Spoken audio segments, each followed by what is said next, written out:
What's good, Econ fam? Hilton DeWitt back with another EU instructional strategies breakdown. Today we'll be talking about productive resources, better known as the factors of production. Econ is not hard, so why let it be? Let's get it. Businesses must have productive resources in order to remain profitable and to stay in business.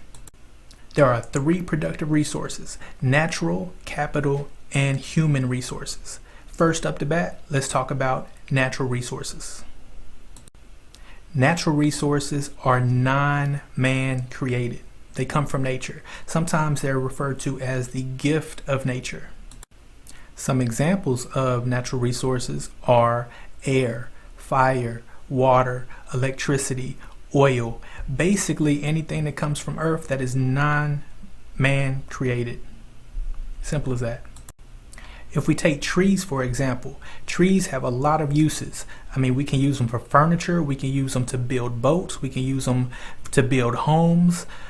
Trees have several uses, not to mention the most important use of all, toilet paper. Just saying. So since there's only so many things that we can do with trees, even though there's a lot of trees, there are only so many trees. Trees are limited. If you remember the last video, we talked about scarcity. So trees fit the bill. Trees are scarce. They are desirable. We need trees for all of the things that I just mentioned, as well as trees are limited. There's only so many in existence. So therefore, individuals, businesses, and governments have to decide, what are we going to do with trees? How are we going to allocate them, or how are we going to use them? Capital resources are the second resources we'll discuss. Capital resources are broken down into two categories. You got physical capital and you have human capital. Physical capital refers to machinery, tools, equipment. So if you work at Kroger, let's take the business of Kroger, for instance, a grocery store. Some of the things that they need are grocery carts. They need shelves. They need cash registers. So those items, they need aprons. Those items are considered physical capital. Those are things that they buy one time or try to buy one time with the hope that they continuously can be used over and over and over again. The second type of capital is human capital. Human capital is improving somebody's skills or knowledge.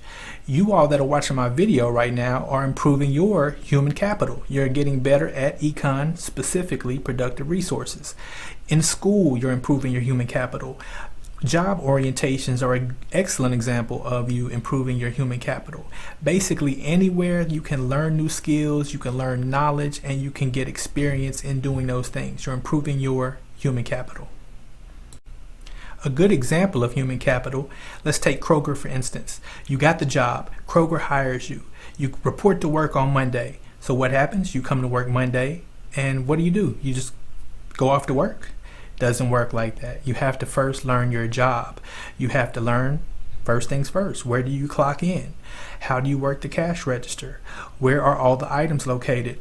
What numbers do I look up to look up the items? What is the code for bananas? What is the code for grapes? So those are the things that you need to know, or learn rather, and in the process that is improving your what? Your human capital. Alright, so the last resource we're going to talk about is human resources. The easiest example of human resources would be workers, cashiers. We're talking about people that go get the carts. We're talking about stockers. So basically any form of labor that a human provides. But the next thing I'm going to tell you, matter of fact, this is my what? This is the tip of the day.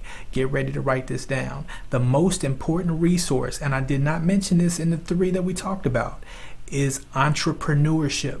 The entrepreneur is a part of human resources because they are a human being.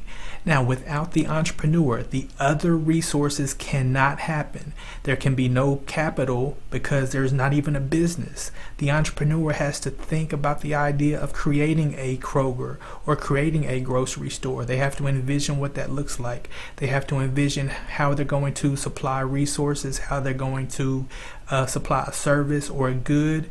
Am I going to have robots? Am I going to have cashiers? Am I going to have self-check registers? Am I going to have grocery carts? Am I going to have 6 registers? Or am I going to have 12 registers? So therefore, that person, the entrepreneur, is the one that brings all of the resources together. So, to recap, we talked about natural resources, things that are non-man-made: oil, water, air, rocks, soil, anything that comes from earth, animals, plants. The second type of resource we talked about is capital resources. Remember, ding, ding, ding, there are two types of capital resources: physical capital, which is tools, equipment, and machinery, and human capital, which is people improving their skills and knowledge. The third and final resource we talked about is human resources. Remember, typically we're talking about workers. However, that most important resource, the entrepreneur, is also a part of human resources. Remember, the entrepreneur is the most important resource of all. There has to be an idea of a business before there's a business. I hope this video helped you understand the concept of productive resources, aka the factors of production. Don't forget to like, submit, comment below. Until next time, peace.